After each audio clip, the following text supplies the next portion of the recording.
go. And 5, 4, 3, 2.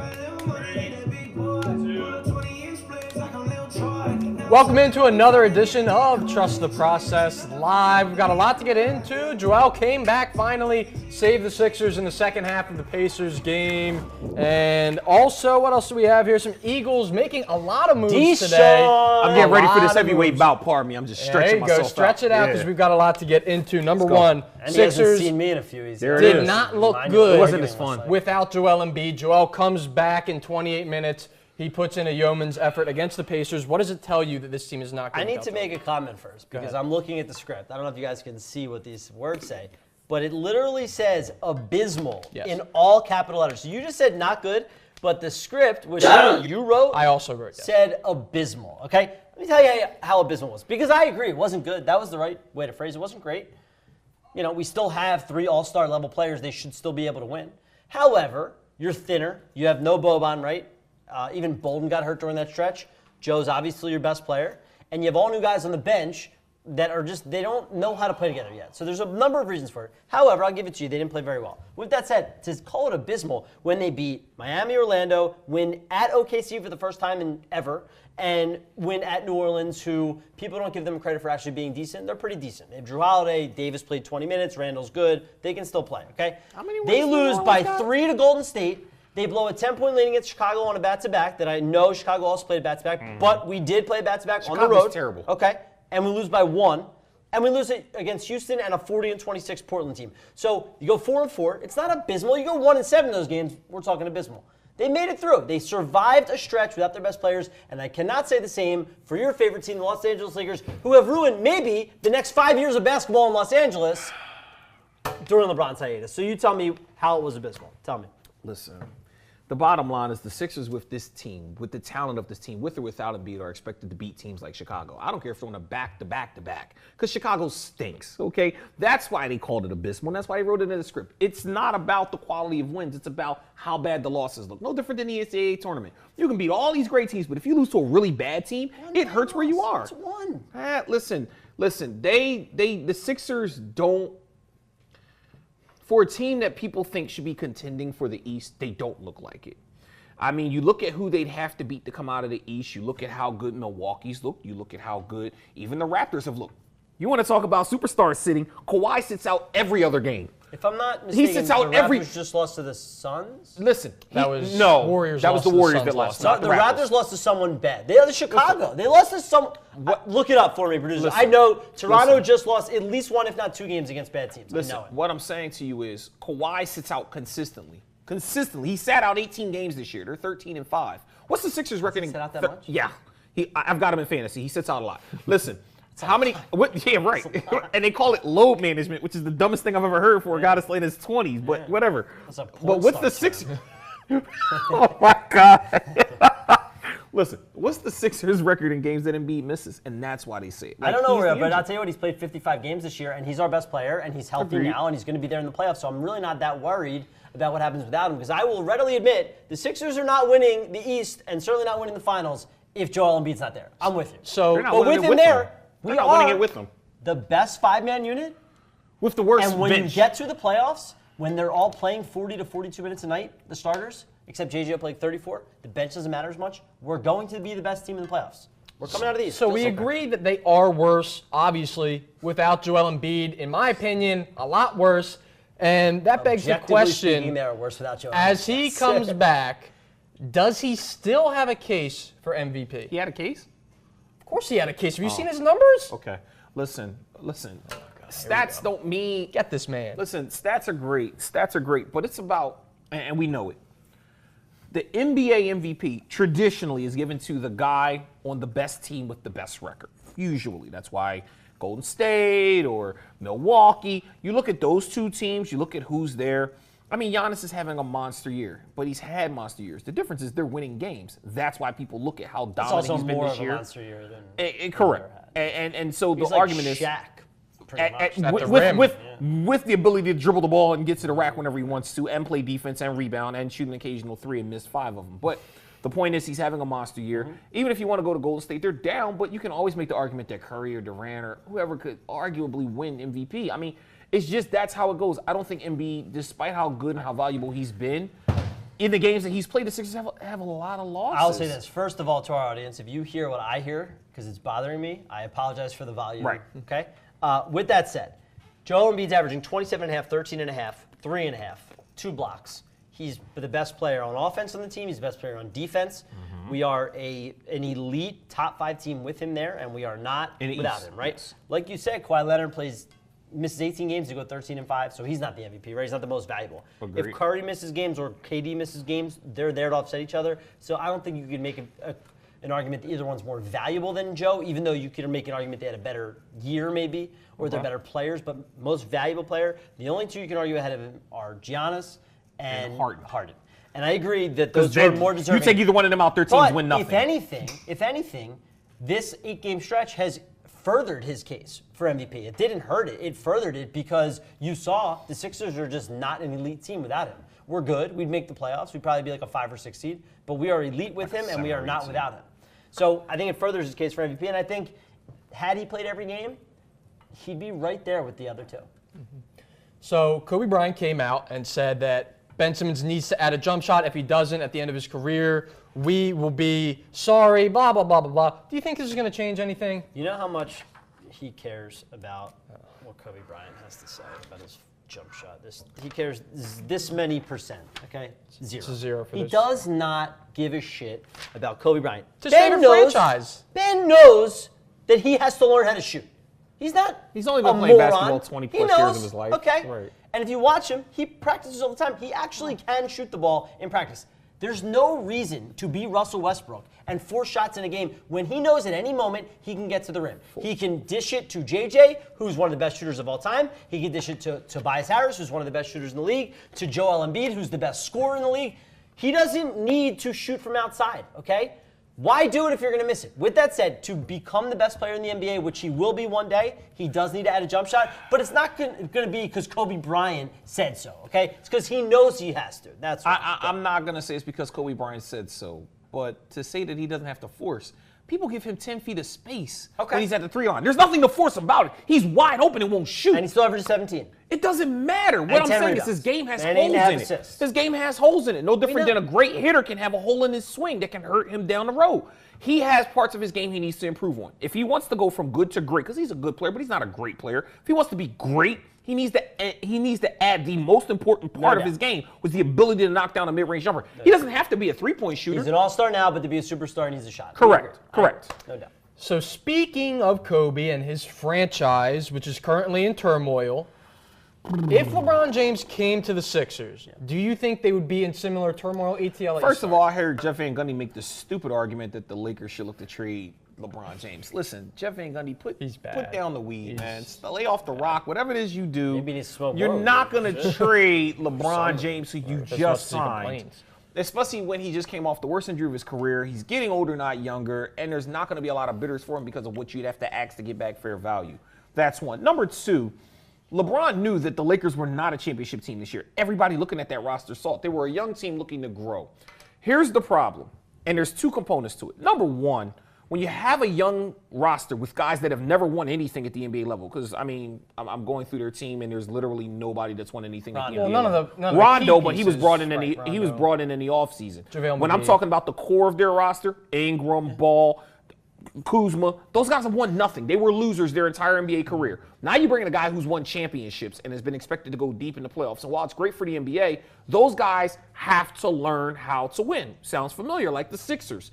You can't go from losing everything to winning everything because you're not going to appreciate the effort that it takes to get there. It's easy to go out and put up half-ass effort and lose a game. It takes a lot more to discipline yourself to be better on both ends of the floor, to dig in win a game when it's close, when you need to make a clutch stop or a clutch steal or a clutch basket. They don't have that. They've got one guy on that team that can do it. Rondo probably could do it 3 or 4 years ago, but now they leave Rondo wide open for threes and he misses them.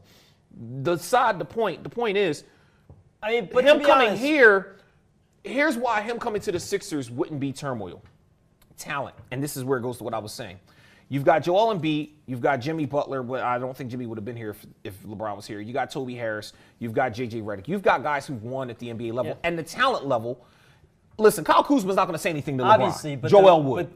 But the point really is that the turmoil didn't come until he got hurt. They started losing, and then he started trying to trade the whole team. And We agree. That's why I think there would have been turmoil here. Not in the wins and losses, because we would have won plenty of games with LeBron, obviously. They wouldn't have tried to trade for AD, But though. he is what he is. He would probably have forced some trades on our management that they didn't want to make, like he did in Cleveland, like he did in Miami, and like he is doing right now in LA. And if you do that, if he said, look, I love Ben Simmons, he's my guy, but like we need to get him out of here because I need a guy that can shoot on the perimeter, and they did that, then that's turmoil to me. Like I don't need that to happen. I look Or at the even if moves they don't Elton do Brand it, made. Now They Ben didn't say Simmons that. knows that LeBron's going to trade him and it caused turmoil, which is what's going to happen. The Lakers Yeah. are in a tough spot because They are. all those players know LeBron doesn't want to play with them. Yep. Which makes it so weird when he passes Michael awkward, Jordan. right? It's super awkward. Yeah, they didn't want to dab But him or you know what? anything. I It's was a terrible. guy that wanted LeBron here. I was, not gung ho about it, but I really wanted it. It made no sense not to root for the best player in the world to come here. at Malvern Prep. But I don't think I sound like that.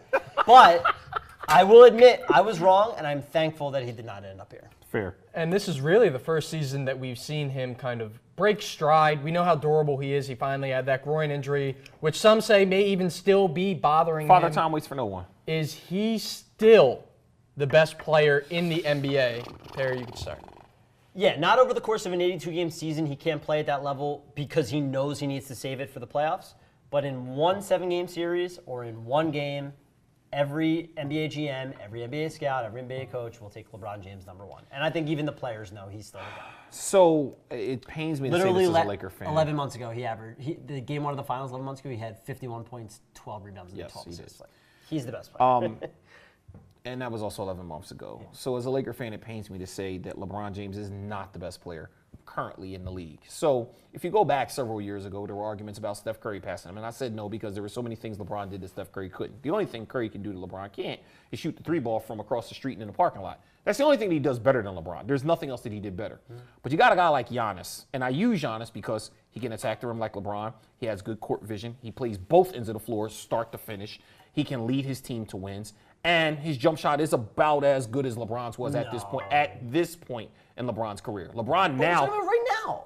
What I'm saying to you is, at Giannis's age, his jump shot and LeBron's jump shot, when Okay, they were the but same we're age, is literally the same. talking about who the best player is right now. But what I'm saying is, Who's the best player in the NBA right now? I'm gonna go Giannis. You really think he's better than LeBron James? Listen, If we're drafting for one game, you're taking Giannis over LeBron. absolutely. That's crazy. Because listen, here's the one thing LeBron can't do. He can't guard Giannis.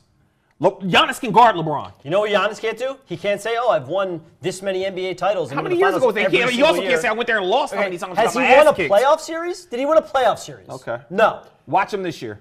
Let us know who you think LeBron the making the best playoffs. player in the NBA is right now. Share the show. Give us a comment underneath. You may even get featured Still a top in 5 upon player. further review. Moving on to close out the main event. The Sixers finally took the 3 seed from the Pacers. They beat the Pacers, moved only up into a the matter 3 of time, seed. baby. Now we look at the playoff matchups. Out of the 4 teams that feasibly it could be, rank the Celtics, Pacers, Pistons, and Nets. Toughest to easiest, who would you want to see? I would strongly suggest that there's no chance we fall below 3. But with that said, I guess it's possible to play any one of those 4. The Celtics are clearly the hardest. We agree.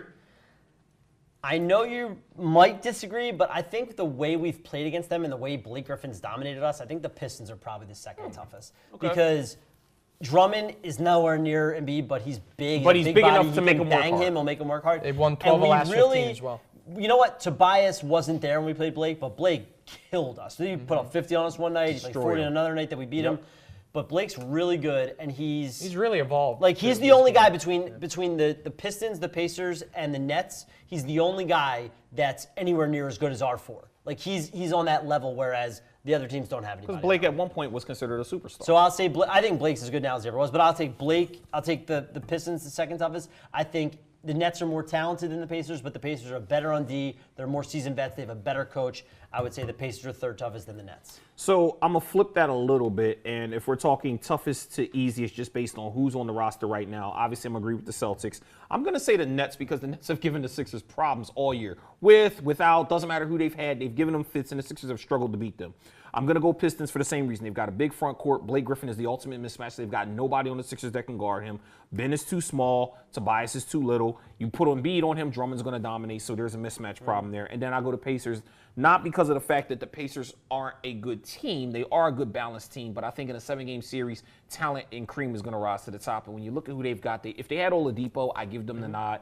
But I mean, when they need a bucket, the least amount of talent. when they need a bucket, who are they going to? Bogdanovich? Like, stop it. So that's where I kind of step away and say I can't trust the Pacers, even though they Better do on have D, not as much talent. of the 4 teams, they've got the second best coach easily because he's right behind Brad Stevens. So share the show. Show your friends how crazy Mick ET or Perry is talking. Whatever you think, let us know in the comments. Share the show. But we're moving now on to halftime. So here's a word from today's sponsor, Indigo Bike.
And look, if you're from Philly, have been in Philly, you've seen these bikes everywhere. Make sure this spring you take a bike down to Citizens Bank Park, catch the Bryce is Right show. How you like that? You like Bryce that? is Play on words.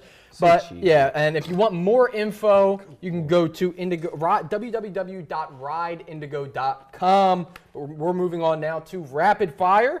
It's all about the Eagles. Question number 1. What is the Eagles' number 1 positional need right now? Very clearly, it's running back. I wouldn't spend the most money at the position because of the way the position works. But whether we are able to maybe get, I think Tevin Coleman would be too much money, but let's say Mark Ingram I could live with for $5 million a year, or we use our second-round pick on a running back will cost us $1 million a year. We have to address that position because clearly you're not going to get it done with Clement and Smallwood alone. Josh Adams. So I would say now the most position need is running back. Howie is known for making a splash every free agency, and there's always that wow moment. The wow moment is Le'Veon Bell. There's nobody else out there. Listen, he's a cap wizard. Listen, that guy's made chicken salad out of chicken shit more times than we can count. He can stretch, find, create ways to make the money match. Le'Veon Bell wants to play somewhere where he's got a chance to win. Oakland is a great situation, but they're not going to win. Not in the West. Not when you got San Diego and Kansas City ahead of you. Maybe the Colts. Chicago. Maybe the Colts. Chicago would be a really good fit, but I don't know. But him going to the Eagles gives them the biggest splash and gives Carson Wentz a much-needed weapon. And I got news for you. My people were really good with numbers, but we can't just create shit. Of course. This is what it is. Hey. There's not enough money My there. people. Just a splash. And so one person that was a semi-splash the Can't wait Eagles for this. brought in, DeSean Jackson makes his return to Philadelphia. I think it was a 2019 6th-round pick and a 2020 7th-round pick. That doesn't Did matter. we just flip it? Maybe. It was for a very nothing, nominal, I can't even say that word, amount. Nominal. What does he bring to this team? Oh, he takes the top of the defense. Even though he's 32 years old, I think he just turned 32. 3 years ago. No, just turned 32 2 months ago. I'm saying he takes the top off the defense 3 years ago. Okay. Took the top off against on. the Eagles Listen. last year. He had The in Eagles played him 12 terrible. 12 They played him games, terrible. 12 games, 774 yards, 5 total touchdowns. He had a 75-yard touchdown. He had Against another the one that was Eagles? over 50. No. Against the Eagles, you're right. He still runs a 4.3 40. He will still, 32. if you are a safety and you're a D coordinator in the NFL, you have to pay attention to where DeSean Jackson is on the field. He will serve a role in this offense that Mike Wallace could not serve, Which I and was getting Torrey ready to Smith bring could up. not serve. He will run jets, which means the safeties have to play back, which means Ertz, Alshon, and let's say it's Agholor or Tate, whoever is the slot receiver, because we're only going to have one of those two. they will be flying around in the middle of the field wide open, and DeSean will cause that. He's going to have a few big touchdowns. He's going to be a dangerous punt returner a couple times. He's going to take the top off the defense still. And even if he's not, they have to worry about him doing it. How many 32-year-olds are running 4.3 40s in the NFL? Take your time. Look Him? at him. He's the only one? No, because Yeah. he's not running a 4.3. Damn right, he probably runs a 4.2. Listen. Here's the point I'm making. The biggest problem when you get guys No that depend respect. on speed. When you get guys that depend on speed and they get up there in their years in the NFL, because he's now working on his 10th season, if my numbers are correct, they're going to lose a step. It's going to happen. How many games did Mike Wallace give Eagles big plays that they were bringing him in for? Blasphemy. Mike Wallace was never DeSean Jackson. I'm asking you a question. Never. How many big plays did he give the Eagles last season? None. And therein is my point. The point I'm Zero. making is that guys like that, they get a simple hamstring injury that most guys can come back 5-6 weeks. Darren Sproles missed half the season with a hamstring. Why? Because as you get older, it takes longer to recover. DeSean Jackson has always been injury prone. Darren Sproles was the number one running back in the playoffs. He forever stays hurt. He forever stays hurt. He's not going to play 16 games, but you can't tell me you want to. He gives you 4 games and 3 catches. It's not going to matter. We've seen games where DeSean Jackson's had great games and games he disappears. Sure. Because for all that top off the defense, it's only good if you can actually get the ball to him and he can actually get open. Okay. I'm telling you that he's not the guy he was 3, 4, 5 years ago. Now, if this was DeSean Jackson when he first got traded, absolutely. But at this point in his career, if you get a good year out of him, that's a win. I don't see it. I don't see it making that much of a difference. And you mentioned forever hurt. Speaking of someone who is old and has been oft hurt, Jason Peters brought back by the team, $10 million, $5.5 million signing bonus to create a little bit of cap. What do you guys make of that? Because left tackle is obviously the most important position on the offensive line. They're desperate, and they brought back a 37-year-old who couldn't finish half the games he played in last year because they have no answer to replace him.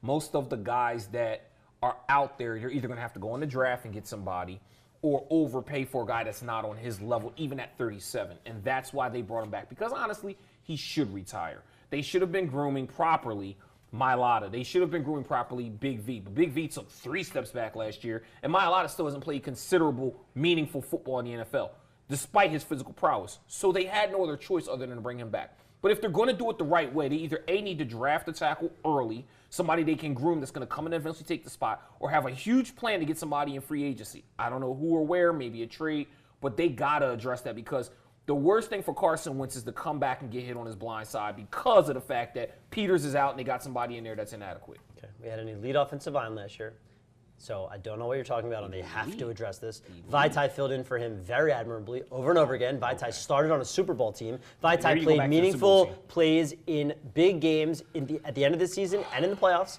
Okay, and to not bring the guy back and just turn it over to Vaitai would be a mistake, because you're leaving Carson Wentz vulnerable. Oh. It's good if he's your third tackle, and now you pay $10 million for a position that costs everybody else $17 million. Would have a good one, and we have a really good one who is also the leader of the locker room, okay, and tremendously well liked and respected and listened to by the entire team. So if you want to discount that because he's not as good as he was when he was 30. He's not as good as he was at 34. Phenomenal Listen, argument. he's forever injured. He can't finish games. He's got really injuries in his phenomenal arm. He's got argument. injuries in his back, I injuries forgot in his that leg. you Bad wheels. Yeah. Stop it. I forgot how good you were. He can't finish games. Settle this argument for us in the comments. Jason Peters is a very well-liked team. Yeah, I don't hate him. Well-liked player He's here. Yeah. But we're going to Can't play the fourth quarter when the game matters. Come on. Well, someone who will be in the fourth quarter and someone who made a surely big splash was Malik Jackson, defensive tackle, most recently from the Jacksonville Jaguars. What does he add to this front seven, and does he make this front seven elite? Well, at the very least, he added me being able to hear how you say Jaguars, so that was fun. Jaguars. Okay, so Malik Jackson was an elite pass rushing D tackle. He's not a great run stopper. He used to be a good run stopper. If you look at all the analytics, the stats behind it, he slipped as a run stopper the past 2 years in Jacksonville, more so this past year. But he has not lost much as a pass rusher. And you come here, when you can beat a guy one-on-one in the interior line, which he can, like Jernigan could, you're gonna have a lot of sacks, because Fletcher eats up two blockers on every single play. So you bring a guy in who is still an elite pass rusher. You have plenty of run stoppers aside from him to kind of clog that hole, and he's going to get after the quarterback going one-on-one against a team center or guard every play, and I love it. So, I still don't know if I'm happy to see Michael Bennett go and him kind of replace him, because that's the trade-off. You give up 7.5 from Bennett and you pay him 10. But I'm happy to see it. That we win on the D line. And he's another good D lineman. Michael Bennett wanted Won more a Super money. Bowl. You get a guy that's a little bit younger. Production, I guess. I don't know. I mean, he definitely, now there's talks he wanted to play with his brother. It's a whole bunch of stuff. But, listen, good signing. I mean, they had to replace Jernigan because they clearly weren't going to bring him back. So you figure, okay, it answers one question. But the problem with the Eagles was depth. It was depth. So swapping out one guy for another guy doesn't address the depth issue because when guys – what was Josh Sweat doing? Who knows? Barnett got hurt. Okay, now what is the answer? You brought back Brandon Graham. That's great. You've got Fletch in there. Okay, cool. But what does it do when you got these guys on heavy rotation? We know Halati Noda's gone. So Halati Nada, whatever. So listen, the point is they have to address depth, not just at the DN and the D tackle position, but also at the linebacker position because that's a part of the front seven where who forever gets hurt and gives you absolutely nothing? Jordan Hicks. Okay, cool. And half of their linebacker core was pretty much invisible most of the year. Bradham played great on the back half of the year, but where was he at the first half of the year? So that's why I can't call them elite because front seven means it also includes linebackers, which they're not elite. Right. We've been a top 5 run D in the league for 4 straight years, right? Or three years. The Doug years. We've been top 5, and we have the most feared pass rushing unit in all of football. Well, that Yes, that is what I think it comes Bears. down to because when you look at it, pass rushing, a lot yes, of times what Jim Schwartz, and to the detriment of the team most of the time, he only sends 4 when he's attacking. He likes to drop back into coverage. This Malik Jackson signing should help, but now we're going to move on to upon further review, kick it over to Sean. Sean, what do you have for us? Thanks, Jake. Starting this week with a user-submitted question from one of our viewers, Ty Moore, who wants to know who would you rather keep, Golden Tate or Nelson Agholor? I think it matters the numbers behind it and the years. But if they were all the same, let's say it's on a 1-year deal for $9 million 1 year, I would probably go Golden Tate. Okay, because if you'd have said Nelson Agholor, I'd have threw my paper and walked. If it's 1 year, but you know what? If it's long term, Nelson's younger and he's got more upside. I don't care about younger and upside. Golden Tate's a better, more polished receiver with way better hands. Runs better routes. Everything he does is better than Nelson Agholor. Wide receivers in forced missed tackles, actually. That's from PFF. He does everything better than Nelson Agholor. And with DeSean there's no need for him. Correct. I think hopefully we'll try to move Agholor and keep Tate, but I think Tate's gone. I think he's going to get paid by somebody, probably the Jets. One more, Sean, for us. One more. We do our social media question of the week this week on our Instagram. Go follow us at Trust the Process Live if you want to vote in this. Most important star in Philadelphia. Is it the Flyers, Carter Hart, the Eagles, Carson Wentz, the Sixers, Joel Embiid, or the newly signed Philly, Bryce Harper? So I've got a very range of answers to this. So Carter Hart's probably most important to anybody who cares about hockey because goalies matter. But Carson Wentz is easily the most important person to the city because everybody wants him to do well. He wants him to do well. He needs to do well to justify moving up, trading up, doing all they did, giving up Nick Foles, Mr. Super Bowl hero. He's the one that's most important. Why'd you throw quotation marks? He literally was a Super Bowl hero. Listen, you don't need quotation marks when it's literal. They have to justify the move. So Carson Wentz probably is the one that's the most important star. Now, obviously, most popular is going to be Joel Embiid just because of his social media presence. And the one most exciting right now is Bryce Harper. But the one that's most important to me is Carson Wentz. Football runs this weigh in before I give the real answer? I just think, look, and as you know, I thought the Sixers played abysmal without Joel Embiid, what he brings on offense and defense. I think that it's Embiid, but what did you have to say? So there's only 2 possible answers. If you answer anything else, you're just flat out wrong. You can argue Embiid and you can argue Carson. Carter Hart plays hockey, so I don't even, who plays in the MLS? They're probably more important than him. And Bryce Harper, as great as he is, and I'm excited to watch him, and I had an argument with the producer, one of the producers before the show, said he's the most important because he can help bring Mike Trout here. I said, look, that's a good way to argue it if you're going to argue that. You're still wrong, though, because ultimately the guy bats 4 times a game, and he catches the ball 2 times a game. Maybe. And Joel Embiid touches the ball on every play of the entire basketball game, and Carson Wentz touches it on every play on offense in football. So it's just different. The answer is Embiid, and as much as it might be close, we won the Super Bowl without Carson Wentz. I love Carson. I think he's going to be a top 5 quarterback for the next 12 years. But we won a Super Bowl without him, and we can't win dog shit without Joel Embiid. To complete the process, we need the world's best center, soon to be world's best player. His name's Joel Embiid. And that's the guy. That's the answer. If you guys want to give your answer, you can go to any of our social media pages, Trust the Process Live, and weigh in there. But we're moving right along to tap outs. ET, go right ahead. So I took my daughters to go see Captain Marvel in honor of Women's Day, and they just wanted to go to the movies. And I honestly, just kind of wanted to go and see the Captain Marvel movie to see how they tied it into Avengers. Of all the Marvel movies I've seen, it ranked very, very low on my list. Not because it was a movie about a woman superhero. That wasn't bothering me at all, because I actually liked Wonder Woman for the DC universe. But what I didn't like about it was, number one, it was a little too 90s nostalgia. My kids had no idea what Blockbuster Video was. They're like, what's a Radio Shack? Like, these are things that were in the movie, and they didn't know what these things were, so they couldn't connect with it like I could. But the way that they tied it in at the very end kind of lets you know, okay, it's going to hit the end game. What they should have done if they did this right is they should have put Captain Marvel out before they put the Avengers out, because it would have made a lot more sense in building in the characters throughout the movie. That's just my 2 cents on it. It wasn't a bad movie, but it wasn't a, it wasn't like, oh my God, I got to go see it again type movie. I don't want to get too, emotional or sad about this. Just no reason to on a sports show. My best friend in the world lost his child last week. It's why I wasn't here. All I'll say is it was related to a disease called neurofibromatosis. It's called NF if you search it. N like Nancy, F like Frank. And, if anybody watching this, if you have a few dollars spare, whether it's $1, $5, however much you can spend on it, if you could donate to the Children's Hospital of Philadelphia NF department or any NF charity, it would be greatly appreciated by me, my best friend, and everybody that was affected by this. It's been the worst week. So. Yeah, I'm sorry to hear that. But all I'll end it off with is congratulations to the Penn women's basketball team, co-champions of the Ivy League. Shout out Coach Mike McLaughlin. You guys did a great job, and I had a really fun time calling them all season. It was a blast. But that's all that we have here for you. Hey, Fran Duffy went on a positive note, Fran too. Duffy went out on a good one. Thank you for tuning I came back in. with a positive one, kicking your ass. Never. Something's always new. Everything is always Philly. Ooh, step back, step back. Miss. Hey!